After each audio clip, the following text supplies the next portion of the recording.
നമസ്കാരം. 24 എല്ലാ പ്രേക്ഷകർക്കും പ്രഭാത വാർത്തയിലേക്ക് സ്വാഗതം. ഇന്ന് മെയ് 25 ഞായറാഴ്ച ഇടവം 11. സംസ്ഥാനത്തെങ്ങും ശക്തമായ മഴ തുടരുകയാണ്. ഇതുൾപ്പെടെയുള്ള വാർത്തകൾ എന്തൊക്കെയാണെന്ന് നോക്കാം. ഞാൻ പ്രവിതാലക്ഷ്മി. ഞാൻ ടി കെ രജിത്ത്. ഇന്ന് മലപ്പുറം, കോഴിക്കോട്, വയനാട്, കണ്ണൂർ, കാസർഗോഡ് ജില്ലകളിൽ റെഡ് അലർട്ട് നിലനിൽക്കുന്നുണ്ട്. നാളെ 11 ജില്ലകളിലാണ് റെഡ് അലർട്ട് പ്രഖ്യാപിച്ചിരിക്കുന്നത്. ഇന്ന് ഓറഞ്ച് അലർട്ട് നിലനിൽക്കുന്നതാകട്ടെ 9 ജില്ലകളിലാണ്. വളരെ വിശദമായി മഴയുടെ വിവരങ്ങൾ പരിശോധിക്കാം.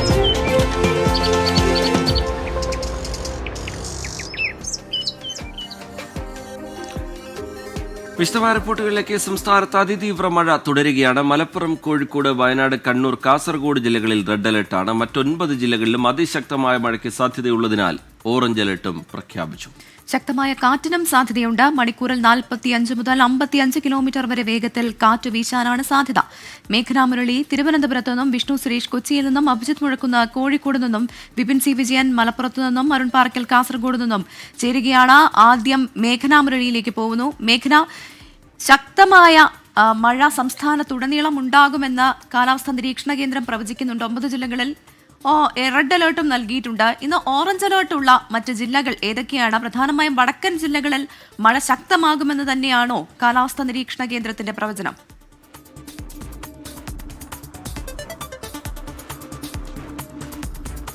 പ്രവിധാൻ, ശ്രീജിത്ത്, ഇതിൽ പ്രധാനമായും കാലവർഷം ഇങ്ങ് എത്തിക്കഴിഞ്ഞു. ഇനിയുള്ള ദിവസങ്ങളിൽ ശക്തമായ മഴ തന്നെയാണ് പ്രതീക്ഷിക്കേണ്ടത്. അതുപോലെ തന്നെ ഈ ശക്തമായ മഴ പെയ്യുമ്പോഴുള്ള ജാഗ്രതാ നിർദ്ദേശം അടക്കം ഇപ്പോൾ കേന്ദ്ര കാലാവസ്ഥാ നിരീക്ഷണ കേന്ദ്രം നൽകുന്നുണ്ട്. അതിൽ ഇന്നു മുതൽ കേരളത്തിൽ അങ്ങോട്ടേക്ക് വ്യാപകമായിട്ടുള്ള മഴ തന്നെയാണ് പ്രതീക്ഷിക്കുന്നത്. അതിൽ ഇന്ന് 5 ജില്ലകളിലാണ് റെഡ് അലർട്ട് പ്രഖ്യാപിച്ചിരിക്കുന്നത്. അത് മലപ്പുറം മുതൽ കാസർഗോഡ് വരെയുള്ള വടക്കൻ ജില്ലകളിൽ, മലപ്പുറം, കോഴിക്കോട്, വയനാട്, കണ്ണൂർ, കാസർഗോഡ് ജില്ലകളിലാണ് ഇപ്പോൾ റെഡ് അലർട്ട് പ്രഖ്യാപിച്ചിരിക്കുന്നത്. ബാക്കി എല്ലാ ജില്ലകളിലും ഓറഞ്ച് അലർട്ടാണ് പ്രഖ്യാപിച്ചിരിക്കുന്നത്. അതായത് അതിതീവ്ര മഴയ്ക്ക് വടക്കൻ ജില്ലകളിൽ കൂടുതലായും സാധ്യതയുണ്ട് എന്നുള്ളതാണ്. അതുപോലെ തന്നെ ഇത്തവണ കാലവർഷത്തിന്റെ കണക്കെടുത്ത് നോക്കുമ്പോൾ ശരാശരിയേക്കാളും കൂടുതൽ മഴ കേരളത്തിൽ ലഭിക്കുമെന്നുള്ള പ്രതീക്ഷയാണ് കേന്ദ്ര കാലാവസ്ഥാ വകുപ്പ് നൽകുന്നത്. അതിൽ കഴിഞ്ഞ വർഷങ്ങളിലൊക്കെ വടക്കൻ ജില്ലകളിലായിരുന്നു കൂടുതൽ മഴ ലഭിച്ചിട്ടുണ്ടായിരുന്നത്. അതുപോലെ തന്നെ ഇത്തവണയും വടക്കൻ ജില്ലകളിൽ അതിതീവ്ര മഴ കുറച്ചധികം കൂടുതൽ പെയ്യാനുള്ള ഒരു സാധ്യതയാണ് കാണുന്നത്. അതുപോലെ തന്നെ ശക്തമായ കാറ്റിനും സാധ്യതയുണ്ട്. ഇപ്പോൾ തിരുവനന്തപുരം ജില്ലയുടെ ഒരു സാഹചര്യം എടുത്ത് നോക്കുകയാണെങ്കിൽ ഇന്നലെ രാത്രിയുടനീളം നല്ല മഴ പെയ്തിട്ടുണ്ടായിരുന്നു. പക്ഷേ നാശനഷ്ട കണക്ക് ഇതുവരെ പുറത്തു വന്നിട്ടില്ല. കൂടാതെ അധികം നാശനഷ്ടം ഇന്നലെ രാത്രി പെയ്ത മഴയിൽ ഉണ്ടായിട്ടില്ല എന്നുള്ളതാണ് നമ്മൾ മനസ്സിലാക്കുന്നത്. അതുപോലെ തന്നെ കേരള, കർണാടക, ലക്ഷദ്വീപ് തീരങ്ങളിൽ കടലിൽ പോകുന്നതിലടക്കം വിലക്ക് ഏർപ്പെടുത്തിയിട്ടുണ്ട്. കാരണം മണിക്കൂറിൽ 45 മുതൽ 55 കിലോമീറ്റർ വേഗതയിൽ വരെ, ചിലപ്പോൾ 65 കിലോമീറ്റർ വേഗതയിൽ വരെ കാറ്റ് വീശാനുള്ള സാധ്യതയുണ്ട്. അതുകൊണ്ട് തന്നെ ഈ കടലിൽ പോകുന്നവർ ജാഗ്രത പാലിക്കണം. കടലിൽ പോകുന്നതിന് പൂർണ്ണ വിലക്ക് ഇപ്പോൾ ഏർപ്പെടുത്തിയിട്ടുണ്ട്. അതുപോലെ തന്നെ വിനോദസഞ്ചാരികൾ, ഈ കാലവർഷ കാലത്ത് സഞ്ചരിക്കുന്നവർ, അങ്ങനെ എല്ലാവരും ജാഗ്രത പാലിക്കണമെന്ന നിർദ്ദേശം കൂടി ഇപ്പോൾ കേന്ദ്ര കാലാവസ്ഥാ വകുപ്പ് നൽകുന്നു. അതുപോലെ തന്നെ കള്ളക്കടൽ പ്രതിഭാസം, ഉയർന്ന തിരമാലകൾക്കുള്ള സാധ്യത, ഇതൊക്കെ കണക്കിലെടുത്ത് ഈ കാലവർഷക്കാലത്ത് പരമാവധി അപകടം ഒഴിവാക്കാനുള്ള സാധ്യതകളിൽ നിന്ന് മാറി നിൽക്കുക എന്നുള്ളൊരു നിർദ്ദേശമാണ് നൽകുന്നത്. അതുപോലെ തന്നെ നാളെ 11 ജില്ലകളിലാണ് റെഡ് അലർട്ട് പ്രഖ്യാപിച്ചിരിക്കുന്നത്. അതായത് വ്യാപകമായി സംസ്ഥാനത്തുടനീളം അതിതീവ്ര മഴ പെയ്യാനുള്ള സാഹചര്യമുണ്ട് എന്നുള്ളതാണ് കേന്ദ്ര കാലാവസ്ഥാ വകുപ്പ് പറയുന്നത്. ഇനി വരുന്ന ഒരു സെപ്റ്റംബർ വരെയുള്ള മാസം എന്ന് പറയുന്നത് അതിതീവ്ര മഴ തന്നെ പ്രതീക്ഷിക്കണം. അതുമായി ബന്ധപ്പെട്ട് എല്ലാ ജാഗ്രതാ നിർദ്ദേശവും ഇപ്പോൾ നൽകുന്നു. ഈ വർഷം ശരാശരിയേക്കാൾ കൂടുതൽ പൊതുവായി കാലാവസ്ഥാ വകുപ്പ് നൽകുന്ന മുന്നറിയിപ്പ് അങ്ങനെയാണ്. മേഘന, ഈ തിരുവനന്തപുരം ജില്ലയുടെ കാര്യം പ്രത്യേകം എടുത്താൽ എന്താണ് സാഹചര്യം? ഇന്നലെ രാത്രി ശക്തമായ മഴ തുടരുന്ന നിലയുണ്ടായിരുന്നു. പലയിടത്തും അതിനു മുമ്പുള്ള മണിക്കൂറുകളിലൊക്കെ വലിയ രീതിയിൽ നാശനഷ്ടങ്ങൾ റിപ്പോർട്ട് ചെയ്തിരുന്നു. എന്താണ് തിരുവനന്തപുരം നഗരത്തിലെ ഉൾപ്പെടെ മഴയുടെ സ്വഭാവം, മേഘന? മിനിയാന്ന് മുതൽ ഇവിടെ ശക്തമായ മഴ പെയ്യുന്നുണ്ട്. അത് സംസ്ഥാനത്തിലെ തന്നെ ഏറ്റവും കൂടുതൽ മഴ ലഭിച്ച ജില്ല കൂടിയാണ് തിരുവനന്തപുരം. ഇവിടെ ഇന്ന് ഓറഞ്ച് അലർട്ടാണ്. പക്ഷേ ഇന്നലെ മുതൽ മിനിയാന്ന് പെയ്ത അത്ര ശക്തിയിൽ ഇന്നലെ മഴ പെയ്തിട്ടില്ല. പക്ഷേ രാത്രി ഉടനീളം ഇടവിട്ട് മഴ പെയ്യുന്നുണ്ടായിരുന്നു. അതുപോലെ തന്നെ വരും മണിക്കൂറുകളിലും ഇവിടെ ശക്തമായ കാറ്റിനും മഴയ്ക്കും സാധ്യതയുണ്ട് എന്നുള്ളതാണ് കേന്ദ്ര കാലാവസ്ഥാ വകുപ്പിന്റെ മുന്നറിയിപ്പായിട്ടുള്ളത്. അതുപോലെ തന്നെ ഒരു ഭാഗത്ത് നഷ്ടക്കണക്കും പുറത്തു വരുന്നുണ്ട്. അതിൽ ഇന്നലെ തന്നെ കോടികളുടെ നഷ്ടം തിരുവനന്തപുരം ജില്ലയിൽ മാത്രം ഉണ്ടായിട്ടുണ്ട് എന്നുള്ളതാണ് പുറത്തു വരുന്ന കണക്കുകൾ. അതിൽ പലതരത്തിലുള്ള റിപ്പോർട്ടുകൾ, അത് ഏക്കർ കണക്കിന് കൃഷിസ്ഥലം നശിച്ചതും വീടുകൾ ഭാഗികമായി നശിച്ച റിപ്പോർട്ടുകളൊക്കെ പുറത്തു വന്നതാണ്. അങ്ങനെ കൂടുതൽ കണക്കുകൾ പുറത്തു വരാനുണ്ട്. പക്ഷേ ഇന്നലെ രാത്രി പെയ്ത മഴയിൽ കൂടുതൽ നാശനഷ്ടങ്ങൾ റിപ്പോർട്ട് ചെയ്തിട്ടില്ല. അതിൽ കാറ്റിന്റെ വേഗത കുറഞ്ഞിട്ടുണ്ട്. പക്ഷേ വരും മണിക്കൂറുകളിലും വേഗതയിൽ അത് 45 കിലോമീറ്റർ, മണിക്കൂറിൽ 45 കിലോമീറ്റർ മുതൽ 55 കിലോമീറ്റർ വരെ വേഗതയിൽ കാറ്റ് തിരുവനന്തപുരം ജില്ലയിൽ പ്രതീക്ഷിക്കാമെന്നുള്ളതാണ്. അതുപോലെ തന്നെ തീരദേശത്തിലുള്ളവർ, മലയോര മേഖലയിൽ താമസിക്കുന്നവർ, ഇവർ ജാഗ്രത പാലിക്കണമെന്ന നിർദ്ദേശം കൂടി ഇപ്പോൾ കേന്ദ്ര കാലാവസ്ഥാ വകുപ്പ് നൽകുന്നുണ്ട്. ഇപ്പോൾ തിരുവനന്തപുരം ജില്ലയിൽ മഴ വിട്ടു നിൽക്കുകയാണ്. ശരി, മേഘന മുരളിയാണ് തിരുവനന്തപുരത്തു നിന്നുള്ള വിവരങ്ങൾ നൽകിയത്. ഇനി കൊച്ചിയിലേക്കാണ് വിഷ്ണു സുരേഷ് വിവരങ്ങളുമായി ചേരുകയാണ്. വിഷ്ണു, എന്താണ് മധ്യ കേരളത്തിലെ സാഹചര്യം? കൊച്ചിയിലൊക്കെ ഇന്നലെ മുതൽ ഇടവിട്ടുള്ള മഴയുണ്ട്, ശക്തമായ മഴ തന്നെ പെയ്യുന്നുണ്ട്. എങ്ങനെയാണ് നിലവിലെ സാഹചര്യം?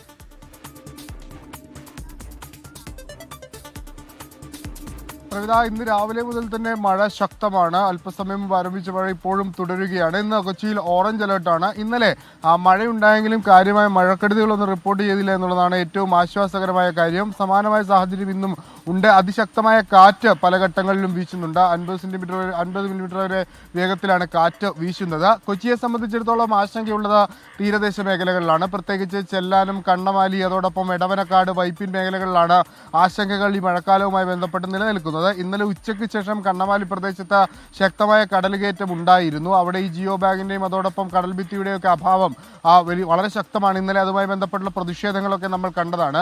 ഒരുപക്ഷെ ഇന്ന് ഉച്ചയ്ക്ക് ശേഷവും സമാനമായ രീതിയിൽ കടലടിക്കാനുള്ള സാധ്യതയുണ്ട് എന്നാണ് മനസ്സിലാകുന്നത്. കടൽ തീരത്ത് താമസിക്കുന്ന ആളുകൾക്ക് കൃത്യമായ ജാഗ്രതാ നിർദ്ദേശങ്ങളൊക്കെ നൽകിയിട്ടുണ്ട്. ഏത് ഘട്ടത്തിൽ വേണമെങ്കിലും അവിടെ ഈ ദുരിതാശ്വാസ ക്യാമ്പുകൾ തുറക്കുന്നതിന് വേണ്ടിയുള്ള സജ്ജീകരണങ്ങളും ജില്ലാ കളക്ടറുടെ നേതൃത്വത്തിൽ തയ്യാറാക്കി കഴിഞ്ഞിട്ടുണ്ട്. ഒപ്പം എറണാകുളത്തിന്റെ മലയോര മേഖലയെ പ്രത്യേകിച്ച് കുട്ടമ്പുഴ, കോതമംഗലം, ഹൈറേഞ്ച് മേഖലകളിലൊക്കെയാണ് ആശങ്കകൾ നിലനിൽക്കുന്നത്. അവിടെ മരം കടപുഴകി വീഴുന്നതും മണ്ണിടിക്കൽ സാധ്യതകളും ഒക്കെ കൂടുതലാണ്. അതുകൊണ്ട് യാത്ര ചെയ്യുന്ന ആളുകളോട് പരമാവധി ജാഗ്രത പുലർത്തണമെന്ന് നിർദ്ദേശം നൽകിയിട്ടുണ്ട്. എറണാകുളം നഗരത്തിൽ വെള്ളക്കെട്ടുകൾ കാര്യമായി രൂപപ്പെടുന്നില്ല. മഴ പെയ്യുന്ന ഘട്ടത്തിൽ വെള്ളക്കെട്ടുകൾ ഉണ്ടെങ്കിൽ തന്നെ അതൊരു 5 മിനിറ്റിന് ശേഷം വെള്ളം ഇറങ്ങിപ്പോകുന്ന സാഹചര്യമാണ് പലയിടങ്ങളിലുള്ളത്. പക്ഷേ നേരത്തെ അങ്ങനെ ആയിരുന്നില്ല സ്ഥിതിവിശേഷങ്ങൾ. മണിക്കൂറുകളോളം വെള്ളം കെട്ടിക്കിടക്കുകയും പിന്നീട് അത് വലിയ ഗതാഗത കുരുക്കിലേക്കൊക്കെ പോകുന്ന സാഹചര്യങ്ങൾ ഉണ്ടായിരുന്നു. പക്ഷേ ഇത്തവണ ഈ 2 ദിവസങ്ങളിലായി അത്തരമൊരു സാഹചര്യം രൂപപ്പെട്ടിട്ടില്ല. പക്ഷേ വരും ദിവസങ്ങളിൽ മഴ ശക്തമായാൽ എന്താകും സ്ഥിതി എന്ന കാര്യത്തിൽ വ്യക്തതയില്ല. ഈ ദേശീയപാത നിർമ്മാണം നടക്കുന്ന ഇടപ്പള്ളി ഭാഗത്തൊക്കെയാണ് ഒരല്പം വെള്ളക്കെട്ട് രൂക്ഷമായുള്ളത്. ഈ ബൈക്ക് യാത്രികരോട് ശ്രദ്ധ പുലർത്തണമെന്ന് പറഞ്ഞിട്ടുണ്ട്. റോഡുകളിൽ പലയിടങ്ങളിലും ഒക്കെ കുഴിയുണ്ട്. ആ ഒരു പശ്ചാത്തലത്തിൽ വെള്ളം കെട്ടിക്കിടക്കുന്ന സാഹചര്യത്തിൽ അപകടത്തിന് സാധ്യതയുണ്ട്. അതുകൊണ്ട് ബൈക്ക് യാത്രക്കാരടക്കമുള്ള ആളുകൾ ജാഗ്രത പുലർത്തണമെന്ന നിർദ്ദേശം നൽകിയിട്ടുണ്ട്. ടി.കെ. ശരി, വിഷ്ണു സുരേഷ് കൊച്ചിയിൽ നിന്ന് വിശദാംശങ്ങൾ പങ്കുവയ്ക്കുകയായിരുന്നു. ഇനി കാസർഗോട്ട് നിന്ന് അരുൺ പാറക്കൽ കൂടി നമുക്കൊപ്പം ചേരുന്നുണ്ട്. അരുൺ പാറക്കൽ, ജില്ലയിൽ റെഡ് അലേർട്ട് നിലനിൽക്കുന്ന സാഹചര്യമുണ്ട്. വടക്കൻ കേരളത്തിലാണ് ഇന്ന് പ്രവചനപ്രകാരമാണെങ്കിൽ വടക്കൻ കേരളത്തിലാണ് ഇന്ന് മഴ ശക്തമാവാൻ പോകുന്നത്, അതിശക്തമായ മഴ ലഭിക്കാൻ പോകുന്നത്. എന്താണ് കാസർഗോഡ് ജില്ലയുടെ സാഹചര്യം? ഇന്നലെ രാത്രിയിലൊക്കെ സ്ഥിതി എങ്ങനെയായിരുന്നു?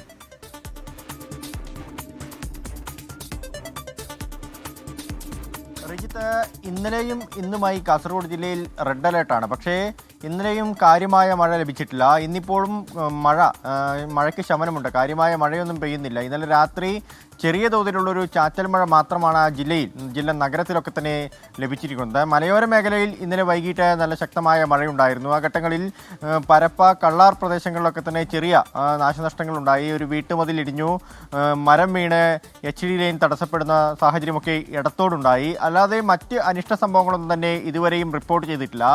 ഇന്നലെ രാവിലെ മഞ്ചേശ്വരത്ത് നല്ല മഴയുണ്ടായിരുന്നു. കടൽ തീരത്തൊക്കെ ശക്തമായ കാറ്റ് ആഞ്ഞു വീശുന്ന ഒരു സാഹചര്യമുണ്ടായിരുന്നു. ഇപ്പോൾ നിലവിൽ ജില്ലയിൽ എല്ലാ ഭാഗങ്ങളും ശാന്തമാണ് എന്നാണ് നമുക്ക് മനസ്സിലാക്കാൻ കഴിയുന്നത്. മഴ ഇതുവരെയും പെയ്തിട്ടില്ല. പക്ഷേ റെഡ് അലേർട്ട് നിലനിൽക്കുകയാണ്. വിനോദസഞ്ചാര കേന്ദ്രങ്ങളിൽ നിയന്ത്രണങ്ങൾ, അത് ജില്ലാ ഭരണകൂടം ഏർപ്പെടുത്തിയ നിയന്ത്രണങ്ങൾ ഈ റെഡ് അലേർട്ട് ദിവസം ഇന്നും അതേപോലെ തന്നെ തുടരുകയാണ്. റാണിപുരം അതുപോലെ തന്നെ ബീച്ച് ഭാഗങ്ങളിലൊക്കെ തന്നെ നിയന്ത്രണം ഏർപ്പെടുത്തിയിട്ടുണ്ട്. മറ്റൊന്ന്, ജില്ലയിൽ ആശങ്കയുള്ള ഭാഗം എന്ന് പറയുന്നത് ഈ ദേശീയപാത കടന്നു പോകുന്ന പ്രദേശങ്ങളിലാണ്. ബേവിഞ്ച, ചട്ടഞ്ചാൽ, വീരമലക്കുന്ന്, മട്ടലായിക്കുന്ന് എന്നീ പ്രദേശങ്ങളിലൊക്കെ തന്നെ ആശങ്ക ഇപ്പോഴും നിലനിൽക്കുകയാണ്. അവിടെ നിന്ന് ആളുകളെ മാറ്റിപ്പാർപ്പിക്കാനുള്ള നടപടിക്രമങ്ങൾ ജില്ലാ ഭരണകൂടം കൈക്കൊണ്ടിട്ടുണ്ട്. ഏതെങ്കിലും രീതിയിലുള്ളൊരു അപകട സാധ്യത അത്യാവശ്യ ഘട്ടങ്ങൾ ഉണ്ടെങ്കിൽ ആളുകളെ മാറ്റിപ്പാർപ്പിക്കാനുള്ള തയ്യാറെടുപ്പുകൾ ഇതുവരെ നടത്തിക്കഴിഞ്ഞു. സജ്ജീകരണങ്ങളൊക്കെ തന്നെ ഒരുക്കി കഴിഞ്ഞു. അപ്പോൾ അത്തരത്തിലുള്ള കാര്യങ്ങളൊക്കെ തന്നെ ജില്ലാ ഭരണകൂടം നോക്കുന്നുണ്ട്. മറ്റൊരു കാര്യം പറയുന്നത് ഈ ഡ്രൈനേജ് സംവിധാനം കാര്യക്ഷമമല്ല എന്നൊരു പരാതി നേരത്തെ തന്നെ ഉയർന്നിരുന്നു. ഇപ്പോൾ ഈ ബേവിഞ്ച പ്രദേശങ്ങളിലൊക്കെ തന്നെ കാര്യങ്കോട് പാലം, ബേവിഞ്ച, ചെർക്കള ടൗൺ എന്നീ ഭാഗങ്ങളിലൊക്കെ തന്നെ ഈ ഡ്രൈനേജ് സംവിധാനം അത് കാര്യക്ഷമമാക്കാനുള്ള നടപടിക്രമങ്ങൾ ജില്ലാ ഭരണകൂടം ആരംഭിച്ചിട്ടുണ്ട്. മറ്റ് അനിഷ്ട സംഭവങ്ങളൊന്നും തന്നെ ഇതുവരെയും റിപ്പോർട്ട് ചെയ്തിട്ടില്ല. പ്രവിത, റിജിത്ത്. ശരി, അരുൺ പാറക്കലാണ് കാസർഗോഡ് വിവരങ്ങൾ നൽകിയത്. ഇനി വിപിൻ സി വിജയനിലേക്ക് പോവുകയാണ്. മലപ്പുറത്ത് നിന്ന് വിപിൻ ചേരുകയാണ്. Vipin, good morning. വിപിൻ, മലപ്പുറം എന്ന് പറയുമ്പോൾ ഇപ്പോൾ ഓർമ്മ വരുന്നത് പ്രത്യേകിച്ച് ദേശീയപാതയുടെ പണിയുമായി ബന്ധപ്പെട്ട് ഉള്ള മണ്ണിടിച്ചിൽ, ഇതുമായി ബന്ധപ്പെട്ടുള്ള ആശങ്കകൾ, ഇതൊക്കെയാണ്. മലപ്പുറത്ത് എത്രത്തോളം മഴ റിപ്പോർട്ട് ചെയ്യുന്നുണ്ട്? റെഡ് അലേർട്ടാണ് എന്നറിയാം, എങ്കിലും എന്താണ് നിലവിലെ സാഹചര്യം?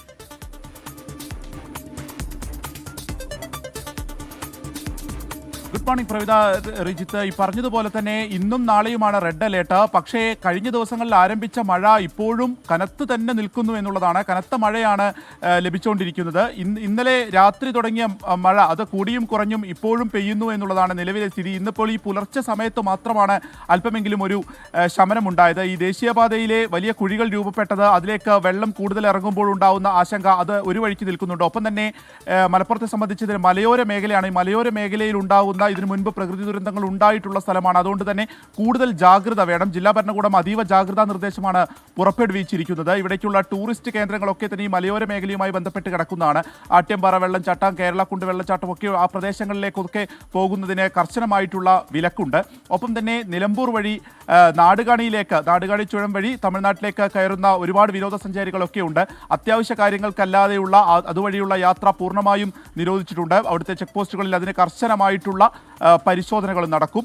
ഇന്ന് ജില്ലയിലെ എല്ലാ വിദ്യാഭ്യാസ സ്ഥാപനങ്ങൾക്കും അവധി പ്രഖ്യാപിച്ചിരിക്കുകയാണ്. ഒപ്പം തന്നെ ജില്ലയിലെ ഒരു പ്രത്യേക സാഹചര്യം കൂടി കണക്കിലെടുത്ത് NDRF സംഘം മലപ്പുറത്തേക്ക് വരുന്നുണ്ട്. അത് ചെന്നൈ അറക്കോണത്തു നിന്നുള്ള സംഘം അല്പസമയത്തിനകം തന്നെ എത്തിച്ചേരുമെന്നുള്ളതാണ് നമുക്ക് മനസ്സിലാക്കാൻ സാധിക്കുന്നത്. 26 അംഗ സംഘമാണ്. അവർ നിലമ്പൂരിലായിരിക്കും ഇതുമായി ബന്ധപ്പെട്ട് ക്യാമ്പ് ചെയ്യുക. കൺട്രോൾ റൂം തുറന്നിട്ടുണ്ട്. അത്യാവശ്യമായിട്ട് ഈ മലയുടെയൊക്കെ താഴെയൊക്കെ താമസിക്കുന്നവർ ബന്ധുവീടുകളിലേക്കോ അല്ലെങ്കിൽ ജില്ലാ ഭരണകൂടം പറയുന്ന സ്ഥലങ്ങളിലേക്ക് മാറാൻ തയ്യാറാകണമെന്നുള്ള നിർദ്ദേശം കൂടിയുണ്ട്. മഴ കനത്ത് പെയ്യുന്നു. അതുകൊണ്ട് തന്നെ പല ഭാഗങ്ങളിലും, ജില്ലയിലെ പല ഭാഗങ്ങളിലും വെള്ളക്കെട്ട് ഇതിനോടകം തന്നെ രൂപപ്പെട്ട് കഴിഞ്ഞു. പക്ഷേ വലിയ രീതിയിലുള്ളൊരു അപകടം ഉണ്ടായിട്ടില്ല. കാരണം ഈ മഴയ്ക്കൊപ്പമുള്ള കാറ്റ് അത് അത്ര ശക്തമായിട്ട് വീശുന്നില്ല എന്നുള്ളത് മാത്രമാണ് ചെറിയൊരു ആശ്വാസമുള്ളത്. പക്ഷേ ഇന്നലെ കൊണ്ടോട്ടി ഭാഗത്ത് കാറ്റ് വീശുകയും വലിയ രീതിയിലുള്ള കൃഷിനാശം ഉണ്ടാവുകയും ചെയ്തിട്ടുണ്ട്. ആയിരക്കണക്കിന് വാഴകൾ ഈ പ്രദേശങ്ങളിൽ നശിച്ചിട്ടുണ്ട്. കർഷകർ പ്രതീക്ഷിച്ചതിനേക്കാളും മുൻപ് മഴ വന്നതിൻ്റെ ആ ഒരു പ്രതിസന്ധി നിൽക്കുകയാണ്.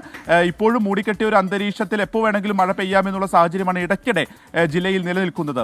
പ്രവിത. ശരി, വിപിൻ സി വിജയൻ വിവരങ്ങൾ നൽകുകയായിരുന്നു. മലപ്പുറത്ത് ഇന്ന് റെഡ് അലേർട്ടാണ് നിലനിൽക്കുന്നത്. ചെന്നൈയിൽ നിന്നുള്ള NDRF സംഘം ഇന്ന് മലപ്പുറത്തേക്ക് എത്താൻ പോകുന്നു എന്നുള്ളതും ഒരു പ്രധാനപ്പെട്ട വിവരമാണ്. ഇനി അഭിജിത്ത് മുഴക്കുന്ന് കോഴിക്കോട്ട് നിന്ന് ചേരുന്നുണ്ട്. അഭിജിത്ത്, കോഴിക്കോട് ജില്ലയിൽ റെഡ് അലേർട്ട് നിലനിൽക്കുന്നുണ്ട്. മഴ ശക്തമാകാൻ തന്നെയാണ് സാധ്യതയുള്ളത്. എന്താണ് പൊതുവായി ജില്ലയിലെ മഴയുമായി ബന്ധപ്പെട്ട വിവരങ്ങൾ അഭിജിത്ത്? TK good morning. ഇന്നും നാളെയും ജില്ലയിൽ റെഡ് അലേർട്ടാണ്. പക്ഷേ നിലവിലിപ്പോൾ നഗരമേഖലകളിൽ മഴ അല്പമൊന്ന് ശമിച്ചിട്ടുണ്ട്. രാവിലെ മുതൽ മഴയ്ക്ക് ശമനമുണ്ടായിട്ടുണ്ട്. പക്ഷേ മലയോര മേഖലകളിൽ ഇടവിട്ടുള്ള മഴ തുടരുന്നു എന്നുള്ളതാണ് ഏറ്റവും പ്രധാനപ്പെട്ട കാര്യം. ജില്ലയിൽ ഏതായാലും ജാഗ്രതാ നിർദ്ദേശം ജില്ലാ ഭരണകൂടത്തിൻ്റെ ഭാഗത്ത് നിന്നുണ്ടായിട്ടുണ്ട്. കാരണം ഇന്നലെ ഉണ്ടായ കനത്ത മഴ അത് വലിയ രീതിയിൽ ജില്ലയുടെ പല മേഖലകളിലും നാശനഷ്ടം വിതച്ചിട്ടുണ്ട്. പ്രത്യേകിച്ച് മരങ്ങൾ പൊട്ടി വീണും മണ്ണിടിഞ്ഞുമാണ് അപകടങ്ങൾ ഉണ്ടായത്. വടകരയിൽ കിണർ നിർമ്മാണത്തിനിടെ മണ്ണിടിഞ്ഞു വീണ് ഒരാൾക്ക് ജീവൻ നഷ്ടമാകുന്ന സാഹചര്യം ഉണ്ടായിരുന്നു. ഒപ്പം തന്നെ പല മേഖലകളിലും മരങ്ങൾ പൊട്ടി റോഡുകളിലേക്ക് വീഴുന്നതും വീടുകൾക്ക് മുകളിലേക്ക് വീഴുന്നതും ഒക്കെ അങ്ങനെയുള്ള സാഹചര്യങ്ങളൊക്കെ ഉണ്ടായി. അതിനാൽ തന്നെ ഈ രീതിയിലുള്ള ജാഗ്രതാ നിർദ്ദേശം പാലിക്കണമെന്ന് ജനങ്ങളോട് ഭരണകൂടം ആവശ്യപ്പെടുകയും ചെയ്തിട്ടുണ്ട്. ഇന്നിപ്പോൾ ഈ റെഡ് അലേർട്ടിൻ്റെ പശ്ചാത്തലത്തിലാണ് ഈ ജലാശയങ്ങളിലേക്കുള്ള യാത്രകൾ വിലക്കിയിട്ടുണ്ട്. മലയോര മേഖലകളിൽ കൂടിയുള്ള യാത്രകൾ, അത് ഈ കുന്നൊക്കെയുള്ള സ്ഥലങ്ങളിൽ കൂടിയുള്ള യാത്രകളൊക്കെ നിയന്ത്രിക്കണമെന്നുള്ളൊരാവശ്യം ജില്ലാ ഭരണകൂടം മുന്നോട്ട് വെച്ചിട്ടുണ്ട്. മണ്ണിടിയാനുള്ള സാഹചര്യമാണ് ഏറ്റവും പ്രധാനപ്പെട്ടത്. കൂടാതെ തന്നെ ഈ കഴിഞ്ഞ ദിവസം രാത്രിയാണ് വിലങ്ങാട് ഉരുൾപൊട്ടലുണ്ടായ വിലങ്ങാട് പന്നിയേരി ഉന്നതിയിൽ മണ്ണിടിച്ചിലുണ്ടായത്. ഒരു ജാഗ്രതാ നിർദ്ദേശം അവിടെയും പുറപ്പെടുവിച്ചിട്ടുണ്ട്. ആശങ്കപ്പെടേണ്ട സാഹചര്യം ഒന്നും തന്നെയില്ല. പക്ഷേ കഴിഞ്ഞ തവണ ഉരുൾപൊട്ടലുണ്ടായതിൻ്റെ പശ്ചാത്തലത്തിൽ കനത്ത ജാഗ്രത പുലർത്താൻ അവിടെയുള്ളവരോട് നിർദ്ദേശം നൽകിയിട്ടുണ്ട്. അവിടെ ഒരു കുടുംബത്തെ അവിടെ നിന്ന് അവരുടെ വീട്ടിൽ നിന്ന് മാറ്റിപ്പാർപ്പിക്കുകയും ചെയ്തിട്ടുണ്ട്. ഏതായാലും ജാഗ്രത തുടരുകയാണ് കോഴിക്കോട് ജില്ലയിൽ. നിലവിലിപ്പോൾ അനിഷ്ട സംഭവങ്ങളൊന്നും തന്നെ റിപ്പോർട്ട് ചെയ്തിട്ടില്ല. മഴയ്ക്ക് അല്പം ഒരു ശമനം നഗരമേഖലകളിലുണ്ട്. TK. ശരി, അഭിജിത്ത് മുഴക്കുന്നാണ് കോഴിക്കോട് നിന്നുള്ള വിവരങ്ങൾ നൽകിയത്. ഇനി വയനാട്ടിലേക്കാണ് സുർജിത്ത് അയ്യപ്പത്ത് ചേരുകയാണ്. Surjit, good morning. സുർജിത്ത്, വയനാട്ടിൽ ഇന്നലെയൊക്കെ ശക്തമായ മഴ പെയ്യുന്നുണ്ടായിരുന്നു. നിരവധി നാശനഷ്ടങ്ങളും റിപ്പോർട്ട് ചെയ്തിരുന്നു. ഇന്നിപ്പോൾ നല്ല മഴയുണ്ടോ? വയനാട്ടിൽ റെഡ് അലേർട്ട് ആണല്ലോ. ഒട്ടും മഴയില്ല എന്ന് വേണം പറയാൻ. കാരണം ഇന്നലെ രാത്രിയിൽ ഇടവിട്ട് മഴ ശക്തമായ രീതിയിൽ പെയ്തിരുന്നു. പക്ഷെ ഇന്ന് മഴയുടെ ഒരു സാഹചര്യം വയനാട്ടിൽ എവിടെയും കാണുന്നില്ല. ഇടവിട്ടാണ് ഇന്നലെ ഉച്ചയ്ക്ക് ശേഷം ശക്തമായ രീതിയിൽ മഴ പെയ്തിരുന്നെങ്കിൽ ഇന്ന് രാവിലെ ഇപ്പോൾ മഴ എവിടെയും അത്ര വലിയ രീതിയിലുള്ള പ്രശ്നങ്ങൾ ഉണ്ടാക്കുന്നില്ല എന്ന് തന്നെ വേണം പറയാൻ. ചാറ്റൽ മഴ പോലും ഇപ്പോൾ ഇല്ല. പ്രത്യേകിച്ച് കൽപ്പറ്റ ഉൾപ്പെടെയുള്ള മേഖലയിലൊന്നും ചാറ്റൽ മഴയില്ല. മലയോര മേഖലയിൽ ഇടവിട്ട് ചാറ്റൽ മഴ പെയ്യുന്നുണ്ട് എന്നുള്ള തരത്തിലുള്ള വിവരമുണ്ട്. അതായത് ജില്ലയുടെ തന്നെ വിവിധ പ്രദേശങ്ങളിൽ ചാറ്റൽ മഴ പെയ്യുന്നുണ്ട്. പക്ഷേ ശക്തമായ മഴയല്ല. ഇത് ക്വാറികളുടെ പ്രവർത്തനം ജില്ലയിൽ നിർത്തിവെച്ചിട്ടുണ്ട്. അതായത് നിലവിൽ ഈ അതിതീവ്ര മഴ മുന്നറിയിപ്പ് നൽകിയ പശ്ചാത്തലത്തിലാണ് ഈ ദുരന്ത നിവാരണ അതോറിറ്റി ക്വാറികളുടെ പ്രവർത്തനം നിർത്തിവെക്കാനുള്ള നിർദ്ദേശം നൽകിയിട്ടുള്ളത്. അതോടൊപ്പം തന്നെ ഈ ടൂറിസം കേന്ദ്രങ്ങളുമായി ബന്ധപ്പെട്ട് ചില അറിയിപ്പുകളുണ്ട്. ജില്ലയിൽ ഈ പ്രധാനപ്പെട്ട ടൂറിസം കേന്ദ്രങ്ങൾ, അതായത് ദുരന്ത ഭീഷണിയുള്ള അഡ്വഞ്ചർ ടൂറിസം കേന്ദ്രങ്ങളാണ് അടയ്ക്കാനുള്ള നിർദ്ദേശം നൽകിയിട്ടുള്ളത്. വെള്ളച്ചാട്ടങ്ങൾ, ട്രക്കിംഗ് കേന്ദ്രങ്ങൾ, എടക്കൽ ഗുഹ, ഒപ്പം തന്നെ എന്നൂര് വിനോദസഞ്ചാര കേന്ദ്രം ഉൾപ്പെടെയുള്ളവയാണ് അടച്ചിടാനുള്ള നിർദ്ദേശം ജില്ലാ കളക്ടർ DR മേഘശ്രീ നൽകിയിട്ടുള്ളത്. സുരക്ഷിത സ്ഥലങ്ങളിലെ ടൂറിസം കേന്ദ്രങ്ങൾക്ക് പതിവ് പോലെ പ്രവർത്തിക്കാം എന്നുള്ള നിർദ്ദേശം കൂടി ജില്ലാ കളക്ടർ നൽകിയിട്ടുണ്ട്. ഒപ്പം തന്നെ ഈ ആകെ കൺട്രോൾ റൂം തുറന്നിരിക്കുന്നത് തവിഞ്ഞാൽ പഞ്ചായത്തിലാണ്. ഈ ദുരന്ത നിവാരണ മുന്നൊരുക്കങ്ങളുടെ ഭാഗമായാണ് തവിഞ്ഞാൽ പഞ്ചായത്തിൽ 24 മണിക്കൂറും പ്രവർത്തിക്കുന്ന കൺട്രോൾ റൂം തുറന്നിട്ടുള്ളത്. എന്തായാലും വില്ലേജ് തല കൺട്രോൾ റൂമുകളും തത്സമയ വിവരങ്ങൾ എമർജൻസി ഓപ്പറേഷൻ സെന്ററിലേക്ക് നൽകാനുള്ള സംവിധാനവും സജ്ജമാക്കിയിട്ടുണ്ട്. എന്തായാലും മഴക്കെടുതി നേരിടാൻ സജ്ജമാണ് ജില്ല. കാരണം ചുരൽമല മുണ്ടക്കൈ ദുരന്ത പശ്ചാത്തലത്തിൽ ആ ഒരുക്കങ്ങളും ക്രമീകരണങ്ങളും എല്ലാം തന്നെ നേരത്തെ തന്നെ കാലേക്കൂട്ടി തന്നെ അതുമായി ബന്ധപ്പെട്ട പ്രവർത്തനങ്ങൾ ജില്ലാ ഭരണകൂടം അതിന് മുന്നൊരുക്കം നടത്തിയിട്ടുണ്ട്. ശ്രീജിത്ത്. ശരി, സുർജിത്ത് അയ്യപ്പത്ത് വയനാട്ടിൽ നിന്ന് വിവരങ്ങൾ നൽകുകയായിരുന്നു. ഇന്നും അതിശക്തമായ മഴ തന്നെ പ്രതീക്ഷിക്കണം. അതിന്റെ ഭാഗമായുള്ള ജാഗ്രത പൊതുവായി കേരളത്തിൽ ഉണ്ട്. വടക്കൻ ജില്ലകളിൽ റെഡ് അലേർട്ട് നിലനിൽക്കുന്നുണ്ട്. ബാക്കി ജില്ലകളിൽ ഓറഞ്ച് അലേർട്ടാണ് പ്രഖ്യാപിച്ചിരിക്കുന്നത്. കേരളത്തിൽ മാത്രമല്ല, ഉത്തരേന്ത്യയിലെ കനത്ത മഴയെ തുടർന്ന് ഡൽഹി വിമാനത്താവളത്തിൽ നിരവധി സർവീസുകൾ വൈകി എന്ന വിവരം പുറത്തുവരുന്നു. റോഡുകളിൽ പലയിടത്തും വെള്ളക്കെട്ട് രൂപപ്പെട്ടിട്ടുണ്ട്. മരങ്ങൾ കടപുഴകി വീണ് റോഡ് ഗതാഗതവും തടസ്സപ്പെട്ടു. ബൽറാം നെടുങ്ങാടിയാണ് ഡൽഹിയിൽ വിവരങ്ങളുമായി ചേരുന്നത്. Balram, good morning. ബൽറാം, ഡൽഹിയിൽ സാധാരണ ഈ സമയത്ത് അത്ര മഴ കാണാറില്ല, എന്നാൽ ഇപ്പോൾ അങ്ങനെയല്ല. കാലാവസ്ഥാ വ്യതിയാനമാണോ ഇതിന് കാരണം? നിലവിൽ ഏതൊക്കെ വിമാനങ്ങളുടെ സർവീസുകൾ തടസ്സപ്പെട്ടിട്ടുണ്ട്? ഒപ്പം റോഡിൽ വെള്ളക്കെട്ട് ഇപ്പോഴും തുടരുകയാണോ? നിലവിൽ എങ്ങനെയാണ് അവസ്ഥ?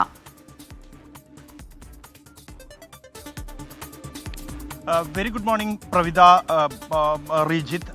ഡൽഹിയിൽ അതിശക്തമായ മഴയാണ് ഇന്നലെ പുലർച്ചെ അല്ലെങ്കിൽ ഇന്ന് പുലർച്ചെ ഉണ്ടായത്. ഇന്നലെ രാത്രി 10 മണിയോടുകൂടിയാണ് കേന്ദ്ര കാലാവസ്ഥാ നിരീക്ഷണ കേന്ദ്രം ഡൽഹിയിൽ റെഡ് അലർട്ട് പ്രഖ്യാപിച്ചത്.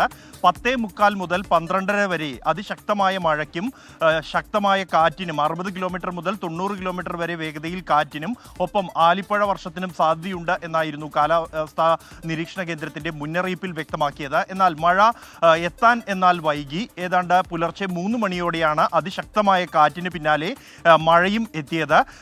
ഈ ഒരു സീസണിൽ ഡൽഹിയിലുണ്ടായ ഏറ്റവും ശക്തമായ മഴയാണ് പുലർച്ചെ ഏതാണ്ട് 2 മണിക്കൂറോളം നീണ്ടുനിന്ന മഴ എന്നുള്ളത്. ഇത് വലിയ തോതിലുള്ള നാശനഷ്ടങ്ങൾക്ക് കാരണമായിരിക്കുന്നു. ഡൽഹി വിമാനത്താവളത്തിന്റെ പ്രവർത്തനം തടസ്സപ്പെടാൻ ഇടയാക്കിയിരിക്കുന്നു. പ്രധാനമായും ഇൻഡിഗോയുടെ സർവീസുകൾ വൈകിയതായുള്ള അറിയിപ്പ് കമ്പനി നൽകിയിട്ടുണ്ട്. മറ്റ് വിമാന കമ്പനികളുടെ സർവീസും വൈകിയിട്ടുണ്ട്. എന്നാൽ പുലർച്ചെ സമയമായതുകൊണ്ട് തന്നെ ഈ 3 മണിക്കും 4:30 വരെയുമുള്ള സമയമായിരുന്നു അതിരൂക്ഷമായ തരത്തിലുള്ള പൊടിക്കാറ്റും നിലനിന്നിരുന്നത് എന്നതുകൊണ്ട് തന്നെ കൂടുതൽ സർവീസുകൾ ഈ സമയത്ത് ഷെഡ്യൂൾ ചെയ്തിരുന്നില്ല. ഈ സമയത്തുണ്ടായിരുന്ന സർവീസുകൾ വൈകിയിട്ടുണ്ട്. ഒപ്പം തന്നെ റോഡിൽ വ്യാപകമായി വെള്ളക്കെട്ടുണ്ട്. പ്രത്യേകിച്ച് ഈ അണ്ടർഗ്രൗണ്ട് പാസേജുകൾക്ക് ഉള്ളിലെല്ലാം വെള്ളം നിറഞ്ഞ് ഗതാഗത യോഗ്യമല്ലാത്ത നിലയിലാണ് നിലവിലുള്ള സാഹചര്യം.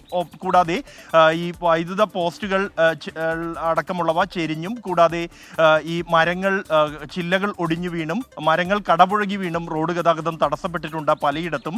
അത് പ്രധാനമായും ജനവാസ മേഖലകൾ കേന്ദ്രീകരിച്ചാണ് ഇത്തരത്തിലുള്ള തടസ്സങ്ങൾ റോഡ് ഗതാഗതത്തിൽ ഉണ്ടായിരിക്കുന്നത്. ഇവ മാറ്റുന്നതിനുള്ള നടപടികൾ പുരോഗമിച്ചുകൊണ്ടിരിക്കുകയാണ്. അതേസമയം പടിഞ്ഞാറൻ ഉത്തർപ്രദേശിൽ ഇപ്പോഴും അതിശക്തമായ കാറ്റും മഴയും നിലനിൽക്കുകയാണ്. ഇതിനായി കേന്ദ്ര കാലാവസ്ഥാ നിരീക്ഷണ കേന്ദ്രം റെഡ് അലർട്ട് പുറപ്പെടുവിച്ചിട്ടുണ്ട്. കാലവർഷത്തിന്റെ ഭാഗമായുള്ള ഒരു മഴയല്ല ഡൽഹിയിൽ ലഭിച്ചത് എന്നുള്ളതാണ് ശ്രദ്ധേയം. മറിച്ച് പഞ്ചാബിൽ രൂപപ്പെട്ട ന്യൂനമർദ്ദത്തെ തുടർന്ന് അതിശക്തമായ കാറ്റ് ഹരിയാനയിലും തുടർന്ന് ഡൽഹിയിലേക്കും നീങ്ങുകയായിരുന്നു. ഹരിയാനയിലും ഇന്നലെ വൈകിട്ട് റെഡ് അലർട്ട് പ്രഖ്യാപിച്ചിരുന്നു. ആ കാറ്റിന്റെ ദിശ ഇപ്പോൾ ഉത്തർപ്രദേശിലേക്കാണ്. തുടർന്നാണ് ഉത്തർപ്രദേശിൽ പടിഞ്ഞാറൻ ഉത്തർപ്രദേശിലും റെഡ് അലർട്ട് പ്രഖ്യാപിച്ചിരിക്കുന്നത്. ശരി, ബൽറാം നെടുങ്ങാടി ഡൽഹിയിൽ നിന്ന് വിവരങ്ങൾ നൽകുകയായിരുന്നു. ഡൽഹിയിലും കനത്ത മഴയാണ് ലഭിച്ചത്. ഡൽഹി വിമാനത്താവളത്തിലെ വിമാന സർവീസുകളെ അടക്കം അത് ബാധിച്ചിട്ടുണ്ട്. ബൽറാം നെടുങ്ങാടി വിശദാംശങ്ങൾ പങ്കുവയ്ക്കുകയായിരുന്നു. ഇനി മറ്റ് റിപ്പോർട്ടുകളിലേക്ക്.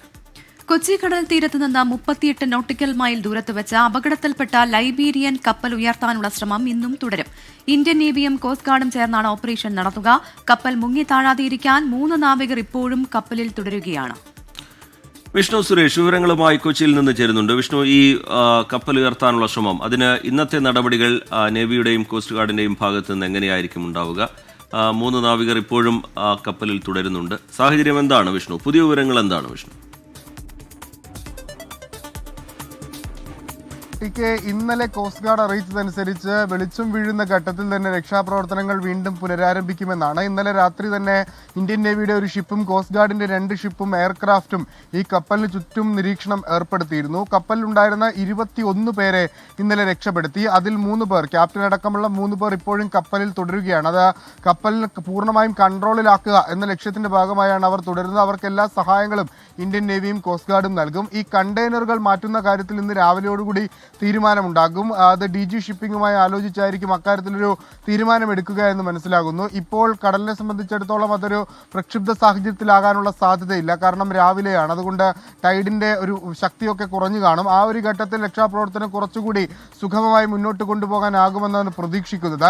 ഇതുവരെ ഈ രക്ഷാപ്രവർത്തനവുമായി ബന്ധപ്പെട്ട് ഇന്ന് പുതിയ അപ്ഡേറ്റുകളൊന്നും നേവിയുടെയോ അല്ലെങ്കിൽ കോസ്റ്റ് ഗാർഡിന്റെയോ ഭാഗത്തു നിന്ന് ഇതുവരെ ഉണ്ടായിട്ടില്ല. ഒരു പക്ഷേ 1 മണിക്കൂറിനുള്ളിൽ അതുമായി ബന്ധപ്പെട്ടുള്ള അപ്ഡേറ്റുകൾ ലഭ്യമാകുമെന്നാണ് നമ്മൾ പ്രതീക്ഷിക്കുന്നത്. ഈ കണ്ടെയ്നർ 400ഓളം കണ്ടെയ്നറുകളാണ് ഷിപ്പിൽ ഉണ്ടായിരുന്നത്. ഇത് ചുഴിയിൽപ്പെട്ട് ചരിഞ്ഞു എന്നുള്ളതാണ് പ്രാഥമികമായ നിഗമനം. അതിൽ 8ഓളം കണ്ടെയ്നറുകളാണ് നമുക്കൊരു ആശങ്കയായി ഈ കടലിലേക്ക് എത്തിയത്. അതിൽ ചില അസാധാരണമായ വസ്തുക്കൾ, പ്രത്യേകിച്ച് സൾഫർ അടങ്ങിയ വസ്തുക്കളൊക്കെ ഉണ്ട് എന്നാണ് പ്രാഥമികമായ നിഗമനം. അതുകൊണ്ട് ഇന്നലെ ദുരന്ത നിവാരണ അതോറിറ്റി കൊച്ചി മുതൽ തിരുവനന്തപുരം വരെയുള്ള തീരപ്രദേശത്ത് താമസിക്കുന്ന ആളുകൾക്ക് ജാഗ്രതാ നിർദ്ദേശം നൽകിയിരുന്നു. മത്സ്യത്തൊഴിലാളികൾ അടക്കമുള്ള ആളുകൾക്ക് ആ ജാഗ്രതാ നിർദ്ദേശം ഇപ്പോഴും തുടരുകയാണ്.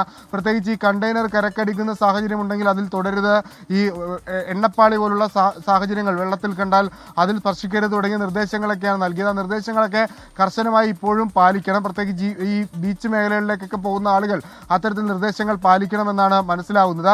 ഇന്നലെ വളരെ കൃത്യമായ ഒരു ഇന്ത്യൻ നേവിയുടെയും കോസ്റ്റ് ഗാർഡിന്റെയും ഇടപെടൽ എടുത്തു പറയേണ്ടതാണ്. 2:30 ഷിപ്പ് ചരിഞ്ഞ ഘട്ടത്തിൽ തന്നെ കൊച്ചിയിൽ നിന്നുള്ള സംഘം അങ്ങോട്ടേക്ക് പോയി അവരെ 21 പേരെ രക്ഷപ്പെടുത്തി. അവരുടെ ആരോഗ്യനിലയുമായി ബന്ധപ്പെട്ടും ആശങ്കപ്പെടേണ്ട സാഹചര്യമില്ല. ഇന്ത്യക്കാർ ആരും തന്നെ ആ ഷിപ്പിലില്ല. അത് റഷ്യയും അതോടൊപ്പം ഫിലിപ്പീൻസിൽ നിന്നുള്ള ജോർജിയ തുടങ്ങിയ രാജ്യങ്ങളിൽ നിന്നുള്ള ആളുകളാണ് അവിടെ ഉള്ളത്. അവർ നേരത്തെ കൊച്ചിയിലേക്കൊക്കെ എത്തിക്കുമെന്ന് അഭ്യൂഹങ്ങളുണ്ടായിരുന്നെങ്കിലും അതിൻ്റെ ഒന്നും സാഹചര്യമില്ല. അവരുടെ ആരോഗ്യം പൂർണ്ണ തൃപ്തികരമാണെന്നാണ് മനസ്സിലാവുന്നത്. ഇന്നലെ രാവിലെയോടുകൂടി വിഴിഞ്ഞത്ത് നിന്ന് പുറപ്പെട്ട് എറണാകുളത്തേക്ക്, അതായത് കൊച്ചിയിലെ പോർട്ടിലേക്ക് എത്തുന്നതിനിടയിലാണ് ഈ അപകടം സംഭവിച്ചത്. തൂത്തുക്കുടിയിലേക്ക് പോകുന്ന ഷിപ്പായിരുന്നു എന്നാണ് നമ്മൾ മനസ്സിലാക്കുന്നത്. അതിനാണ് ഈ അപകടം പറ്റിയത്. വളരെ കൃത്യമായ ഇടപെടൽ, ഈ ഷിപ്പ് ഉയർത്താൻ വേണ്ടിയുള്ള ശ്രമമാണ് ഇന്ന് രാവിലെ വീണ്ടും ആരംഭിക്കുക.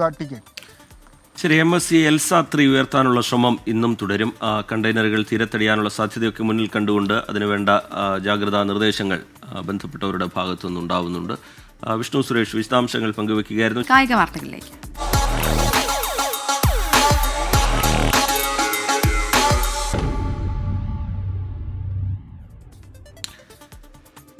IPL ഇന്ന് 2 മത്സരങ്ങളുണ്ട്. ഉച്ചതിരിഞ്ഞ് 3:30 ഗുജറാത്ത് ചെന്നൈയെയും രാത്രി 7:30 ഹൈദരാബാദ് കൊൽക്കത്തയെയും നേരിടും. ഫൈനലിലേക്കുള്ള ഗോൾഡൻ ടിക്കറ്റാണ് ക്വാളിഫയർ 1.